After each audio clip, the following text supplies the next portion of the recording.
Salam sis, and welcome to Let's Talk Sis podcast.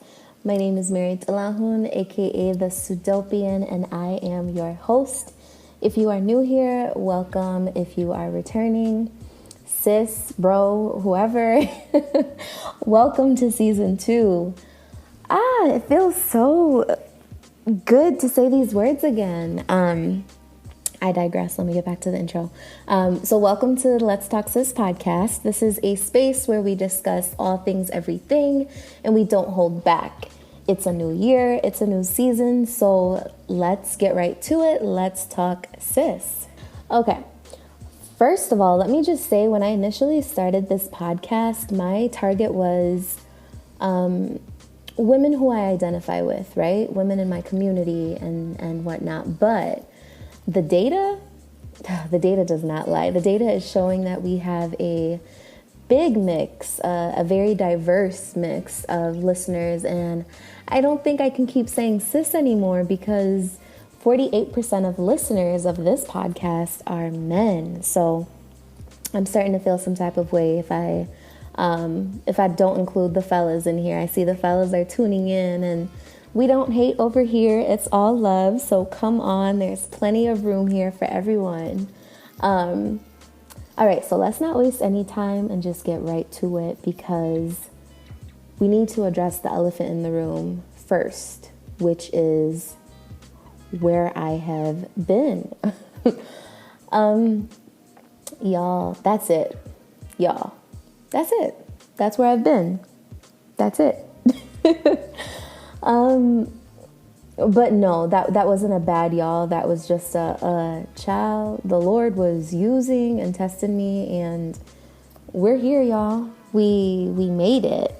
So it's been a year, and truthfully, I did not realize how much time went by since my last podcast. And it just feels so good and refreshing to be here again, and to be able to just do this and speak my mind and my truth. So I appreciate those of you that support me day in and day out. I couldn't go a day without being asked about the podcast and when I was getting back to it. And honestly, that was motivating, very motivating. I mean, I've always believed in myself and the road that, God has me traveling, but to have people in my life who genuinely support what I love and do is something that it's a feeling I can't describe. It's amazing. It's beyond amazing. So yeah, over the past year, I've been MIA, and honestly, y'all, I was arguing with God a lot. I mean, just questioning everything and asking for the eyes of my heart to be open and to really be present in all that was taking place in my life. I mean, God and I were going back and forth, and I know there were times God was like, this child of mine is a hard head.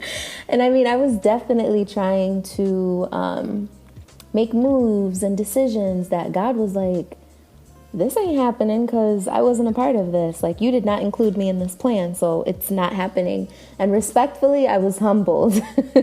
I was definitely humbled. Oh man, I mean, so much has happened since our last conversation, which ironically was eliminating those distractions, right? And God was like, okay, well, you talked about it, so let's start the process of elimination. And I looked like a deer in headlights.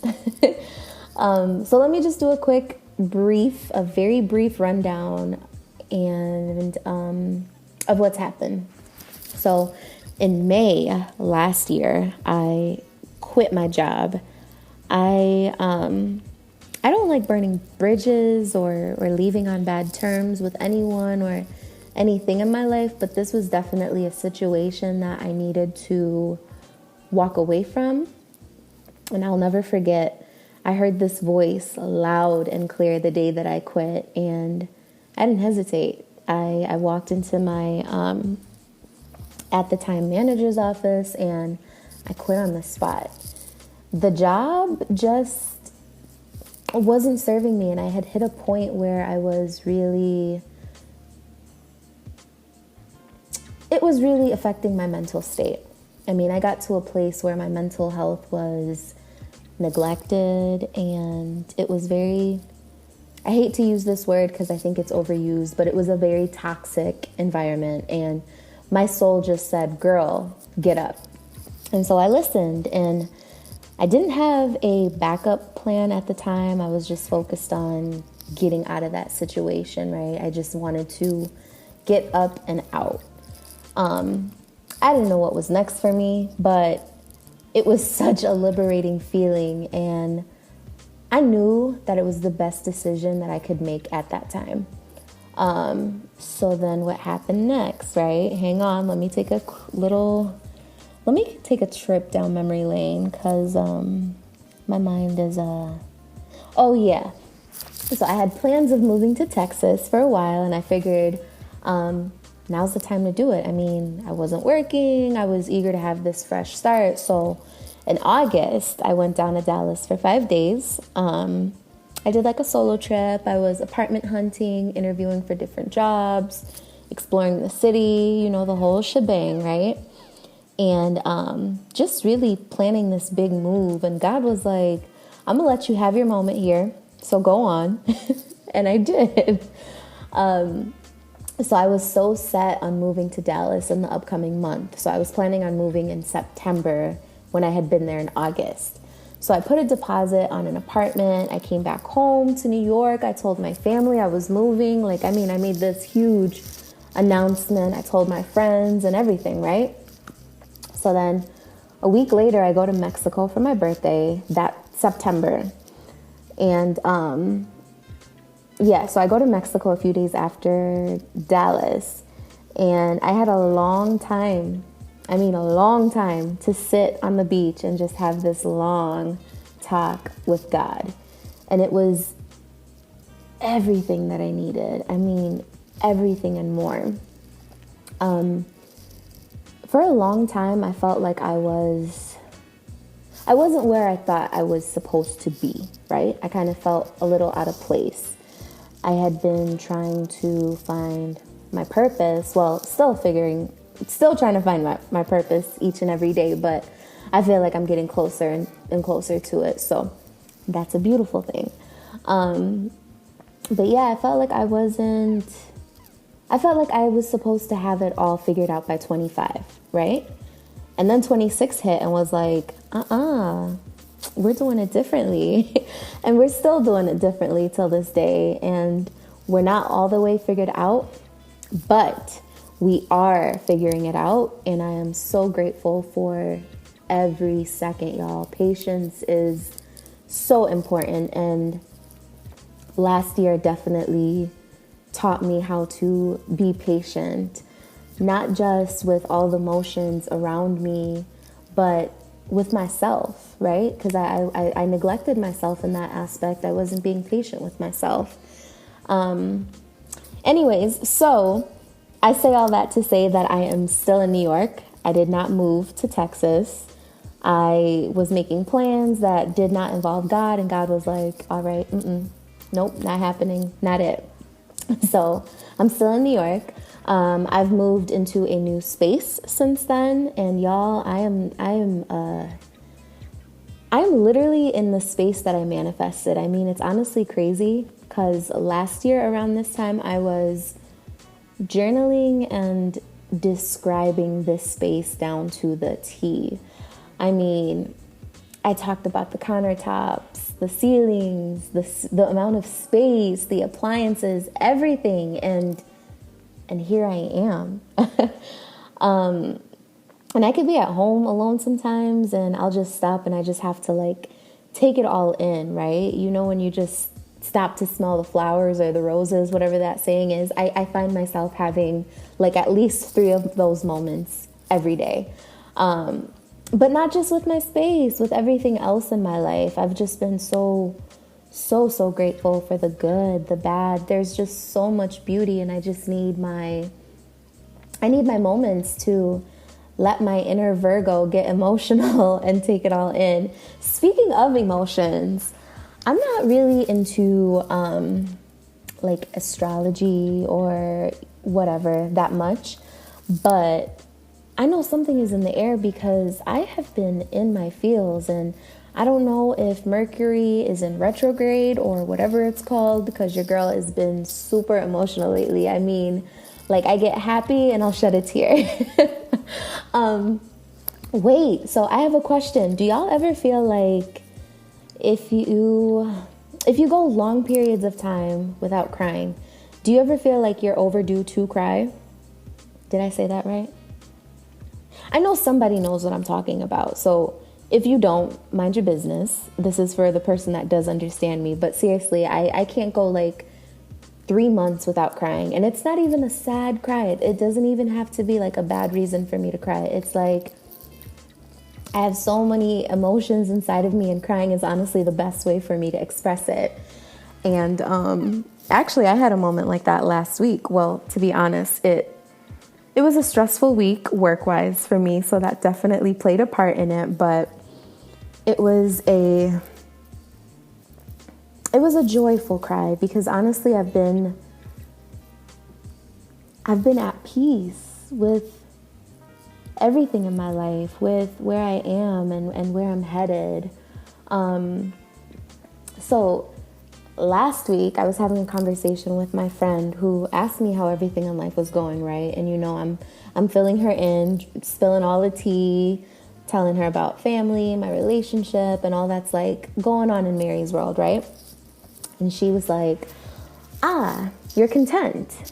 And I paused a minute and I replied, no, I'm not content. And then she hit me with what do you mean you're not content? Everything sounds like it's going so smooth and great in your life. I mean, like, you're content. And I said, but I'm not content. I say that because I am at peace. So let's talk about the difference. In my opinion, I don't view contentment and peace as the same thing, although they are both synonyms. I'm no English teacher, but hear me out. I view contentment as satisfaction or being comfortable with your situation or where you are. And I think that peace is a place of pure tranquility where it's deep-rooted and filling. I don't find fulfillment in being content. Usually I hear the word content and I associate it with satisfactory, right? Meaning it's okay. Like if it does or doesn't change, it's no big deal. You're okay essentially with the circumstances. And peace is a state of mind and heart. And I am at peace right now. I'm grateful for all that is mine, all that I touch and all that touches me. I understand what is and isn't mine, all that has come and left, and truly I just feel at peace with my journey and the road that I have yet to travel. Everything in my life is exactly as it should be. Everything is placed where it needs to be, understanding that everything happens for a reason and just allowing myself to live life and not let life live me. That's peace. I am at peace. This feeling is elating to see the things that I have been praying for so long, and this feeling come to fruition it's beautiful. I mean, the magnitude of my peace right now is untouchable. Like, you can't shake this brick wall. You cannot. No one is touching this. And it's been a journey, to get to this place of understanding how to control what you have the power to and to create your reality. It's compelling. And I really wanted to share this with you all today, not just to update you on where I've been, but to remind someone to be patient and gentle with yourself. I've been using these words a lot lately, patience and being gentle. All right. But I I encourage you to find these areas where you do need to eliminate distractions and identify whether you are content with where you are right now or at peace. Really dive in and dissect. As much as I just talked about how at peace I am, I know every day that there is room for improvement. There will always be room for improvement. But I am not allowing comfort to hold me in this place, or being content or satisfied to just keep me here. Where the goal is not to be stagnant. Every day I try to acknowledge what I do have control over and how I can shift and alter the things around me to become the life that I truly envision. And I am not anywhere near where I want to be entirely, but I am where I am meant to be right now, and I am at peace with it. It's all a journey, and it won't always be so pretty, but that's the beauty in it. And what's more beautiful is how you own it. That is all for today's episode. No cis chat segment. I want to leave this one where it is. So if you enjoyed today's episode, please do rate and leave a review for me. I always love hearing your feedback. I'd love to connect. You can keep up with me on all social media platforms as TheSudopian. That's TheSudopian.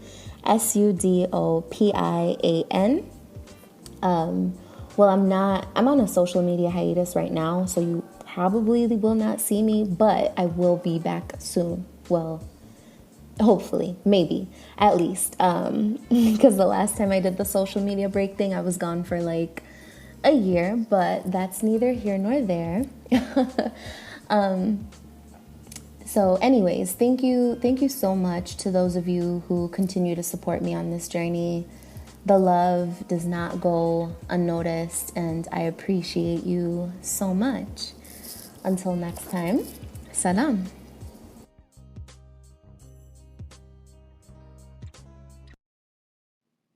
Hey, Mary, I just wanted to say that I love your podcast. Thank you for being so transparent and being vulnerable on your podcast. It's very inspiring, and I love the work that you're doing. Please keep it up. Please keep bringing out these episodes because you are touching so many hearts. And to answer your question, yes, I definitely feel like sometimes I'm overdue for a cry, and that's coming from a man. I think that what it really is just that there's so much that happens every single day in our lives that we don't necessarily give the attention and the time that it needs to really like register what happened and to process it. And I think that it's just that pent up uh like ball of energy following us throughout our lives that makes you feel like you're overdue for a good cry session. But yeah, I agree with you and I feel you on that. But keep it up. I love the podcast, and thank you so much for just being you.